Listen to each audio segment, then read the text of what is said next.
água, é Deus do fogo. O meu Jesus é Deus da água, é Deus do fogo.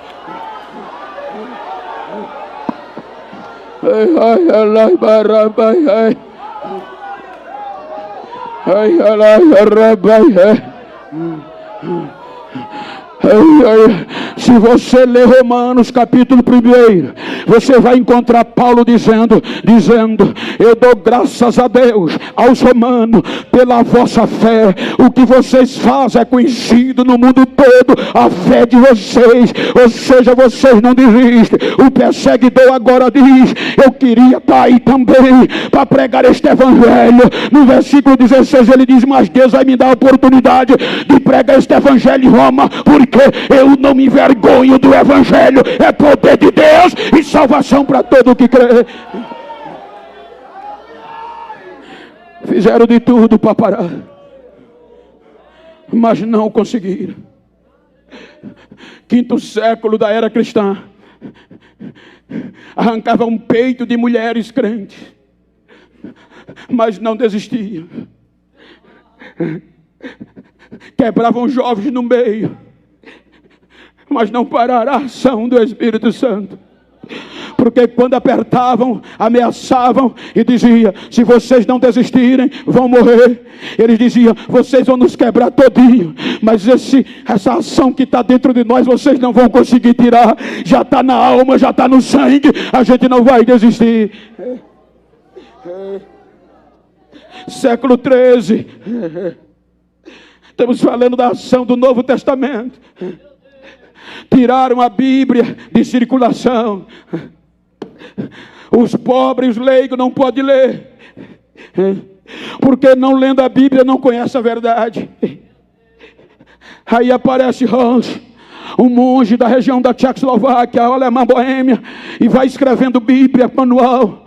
Pede para ele se retratar, ele não se retrata, queimam ele, mas ele grita: estão queimando um ganso, que o nome Hans é ganso, mas Deus tem cisne para levantar, e vocês não conseguirão parar. Mataram Hans, vem o século 16, 1545, aí Deus levanta Martim Lutero, quando eles disseram que o Espírito Santo não interagia. O que acontece?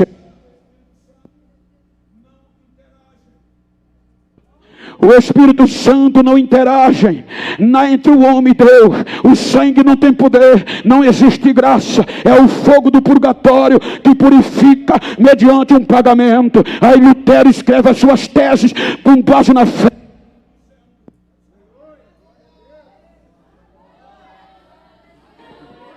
dizendo que o justo vive pela fé.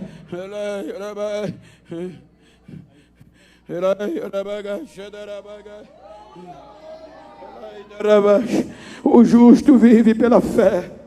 Século 18, 1720 por diante, vem o poder da intelectualidade, o iluminismo, quando Lindolfo Bulto, o ícone do liberalismo teológico, com o seu poder filosófico, vem dizendo que o Espírito Santo não age entre Deus e o homem, dizendo que a Bíblia não era verdadeira, e que no nosso credo a única coisa verdadeira era que Jesus padeceu na mão de Pôncio Pilato e está morto. Ele dizia que este poder, esta graça que a gente tem, era poder da pregação. Como quem se diz, se você repete alguma coisa direto, vira costume, vira tradição. Então a tradição é o poder do querigma, ou da palavra da pregação. Mas Jesus está morto. Ele queria dizer que Jesus era igual os famosos quando morrem, que seus fãs vão dizendo continuamente: é imortal,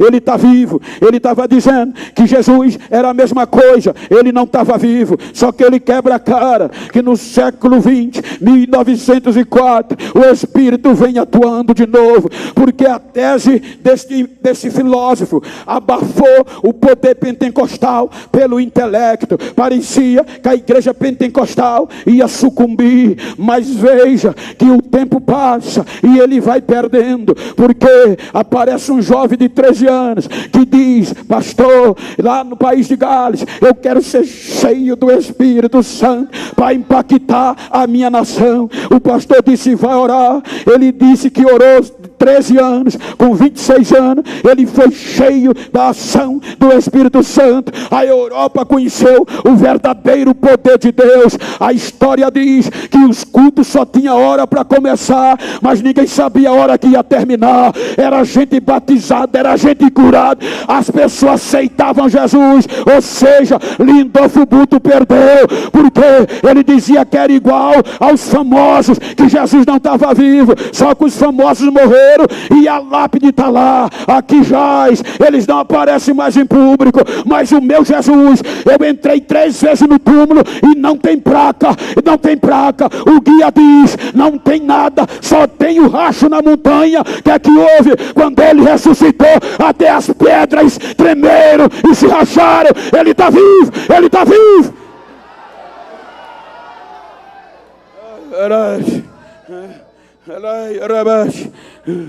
Século 20. Muitos aqui são testemunhas. Foi um dos maiores avivamentos da nossa história. Quando a gente não tinha muitos doutores. Escute o que eu estou dizendo. Doutores que dizem que este Pentecostes, esse avivamento, só foi para os apóstolos, não é mais para nós. Então hoje falar línguas estranhas e ser cheio do poder de Deus é meninice. Veja que século 20, os nossos pais, difícil tinha anel. Os nossos pais não falavam bonito. Às vezes, passando na calçada dos não crentes, os não crentes lavavam a calçada por onde eles passavam. Eles não tinham o glamour de adorar a Deus em granito. Não tinha uma igreja tão bonita. Quando eles iam para o culto, na taperazinha, eram recebidos com pedradas, com ovo podre, com tomates, mas não desistiam. E muita gente entrava na igreja sangrando. Mas olha como eram os cultos. Os cultos não dependia de famoso, de cantor, não. Era a ação genuína do Espírito Santo no meio da igreja. Era culto simples, mas não tinha um congresso que no ensaio Jesus já não batizasse quase todos com o Espírito Santo. O culto era Pentecoste puro. Terminava o culto, ninguém queria ir para casa, dava dificuldade de parar o barulho de línguas estranhas. Eu carreguei muitos crentes nas costas e no carro de mão, embriagado pelo Espírito Santo em poder. Hoje a gente prega bonito, hoje a gente fala bonito, mas a maioria é teoria intelectual. Os nossos cultos não tem mais milagre. Precisamos voltar a ser o que a gente era, e o Espírito tem lugar.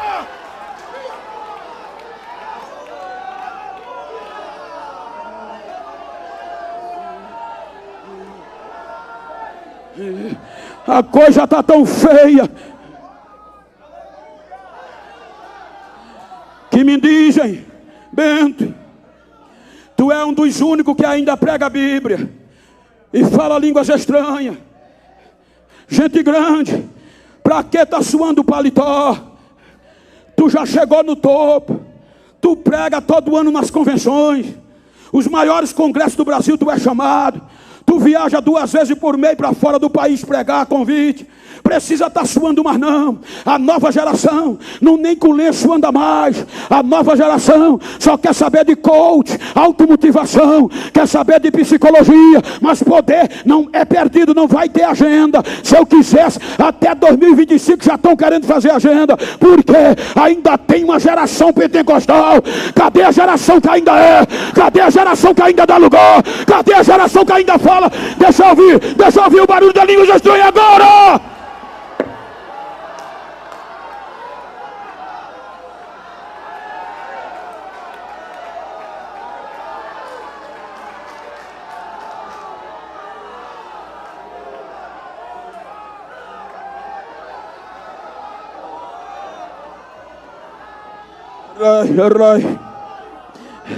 Pode ter igreja bonita, tem igreja tão linda que eu vou pregar para 5, 6 mil crentes sentados. que dá vontade de tirar o sapato de tão brilho que é o piso. Mas pode ser bonita, rica, elitizada, mas se não tiver a ação do Espírito Santo, é mais um lugar de ajuntamento, não é igreja. Mas eu louvo a Deus que no dia 13 de agosto de 2023 eu estou há 13 anos na comemoração da Assembleia de Deus aqui em São Cristóvão. Aqui ainda pode, não pode. Aqui o Espírito Santo tem vazão, não tem? Deixa eu ver, cadê? Deixa eu ver o barulho da língua estranha da igreja. Adora, contamina quem está ao teu lado. Incendeia!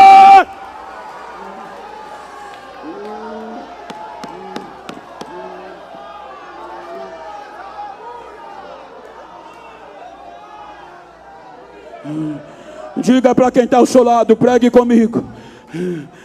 Pregue comigo. Olhe para quem está ao seu lado e enche o pulmão. E diga para ele, chegou o século 21. Mais forte, chegou o século 21. Diga aí com ele a pós-modernidade. Diga agora, é a nossa vez. É a nossa hora de ser cheio do Espírito Santo de Deus, contrariando a razão humana.